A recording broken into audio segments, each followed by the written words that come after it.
Hey, what is up guys? My name is Akib and you're watching my YouTube channel Ride by Akib. Today's video is about a helmet Bluetooth device. It's called the VNet Phone V6. We'll be unboxing the device and installing it on my helmet. So let's get started. Before I open the box, let's talk about the device.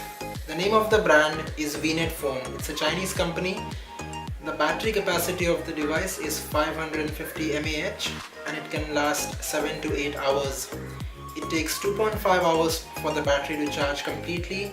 The standby time is 150 hours as per the manufacturer. The most important feature of this device is that it has intercom facility and it can communicate with similar devices over a distance of 1200 meters as per the manufacturer. But I would be realistic in keeping my expectations to maybe 700 to 800 meters. You can also listen to music, answer calls and listen to GPS directions on this. Company claims that the device is waterproof, but I'd still be careful when using it in heavy rain. I'll tell you why later. Alright, so let's open the box now.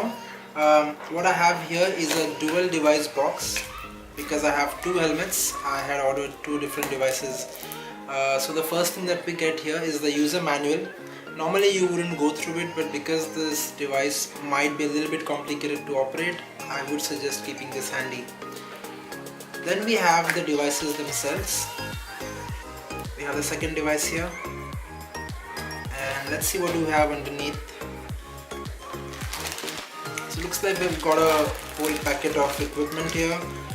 This is the clip which I think goes onto the helmet to attach the device itself.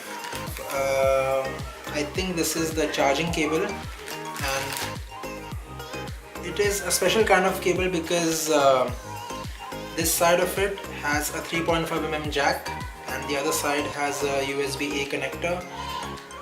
We'll see how that works later. This is a set of speakers and mic which will sit inside the helmet. So let's keep that aside. Velcro stickers that will help you to stick the speakers inside of the helmet. And then we have an Allen key to tighten the screws so that the device is attached to the helmet firmly. So that's everything that we have in the box here. Let me get one of my helmets and we'll get one device installed onto my helmet. So let me get this all cleaned up. So this is my MT Helmet's Blade Morph helmet.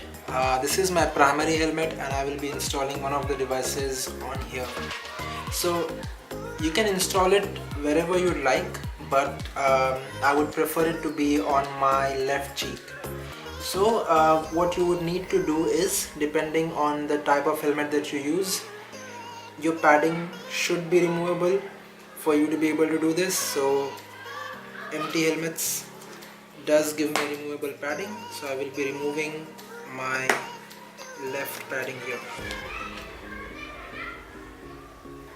Okay, so what we're going to do next is we're going to install the speakers and the mic inside of the helmet. So before we connect the speakers, what we need to understand is there is this connector which will be connecting to the device itself. So this has to be on the side of the helmet where you're going to connect the device. In my case, I'm going to connect the device on the left side of the helmet, and hence I will need this on the left side. So if I keep it here, I'll have to connect this speaker on my left ear and this on the right ear. So that's how the connections will be, and all the cables will need to be concealed inside the padding of the helmet.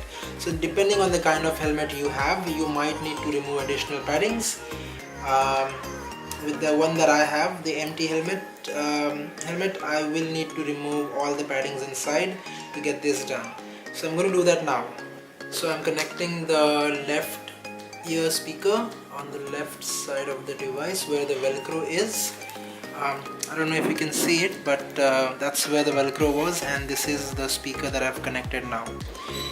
And I will have to route the mic as close to my mouth as possible, and this arm is flexible, so what you can do is you can shape it accordingly so that it does not fall under, or I should say over, any of these padding connectors. So I've put the mic here. I will have to put this other speaker on the other side of the helmet, which is my right ear. So to do that, I will have to open this and this, both of these paddings. I actually figured that I do not need to remove this padding because I've just opened it from the bottom end and I can just route the cable from here. What I've done is I've put a Velcro sticker onto this side of the helmet also, so that I can attach this speaker to this Velcro. I'm just gonna tuck the cable behind this padding. Just gonna put that there. Need to ensure that this connector comes out of the side of the helmet that you are going to connect the device on. In my case, this is the left side of the helmet and I'll have the device connected here, so this is where it will be. So be mindful of that when you are going to tuck this part of the cable inside. Now I have to connect the device here. I will need the clip that we saw in the box earlier. Get the screws removed and put this here as it is. So let me do that. So I'm using the Allen key that came inside the box to remove these screws. Yep, that's it.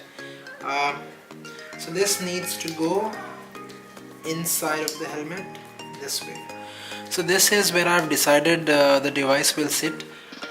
Before you put the screws on here, I would recommend that you put the device on and see if you need it further ahead or maybe a little bit behind. For me, this position is perfect so that I can reach on the device with my fingers when I'm riding. So keeping the device aside, let me just put the screws back in the clip here. That's it. Make sure it's tight enough so that the clip does not come out, and you're all done. This is how it would look like. So this connector would go into the device. Let me get the device here. This would stick on a clip.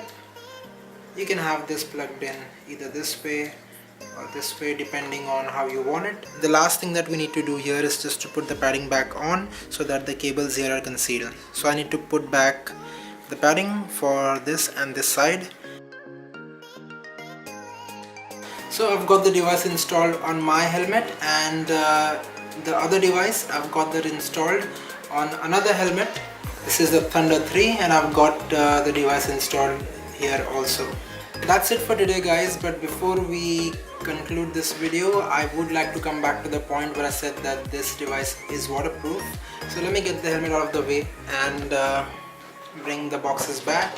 So this is the V6, but I also had a V8 before this, and what happened was that I was riding in heavy rain and some water got inside the device and the circuit got short, and because these are Chinese devices, I was not able to get it repaired.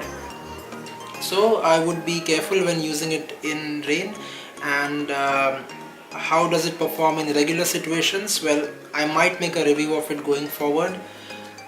So we'll definitely use both the devices. I have it on both of my helmets.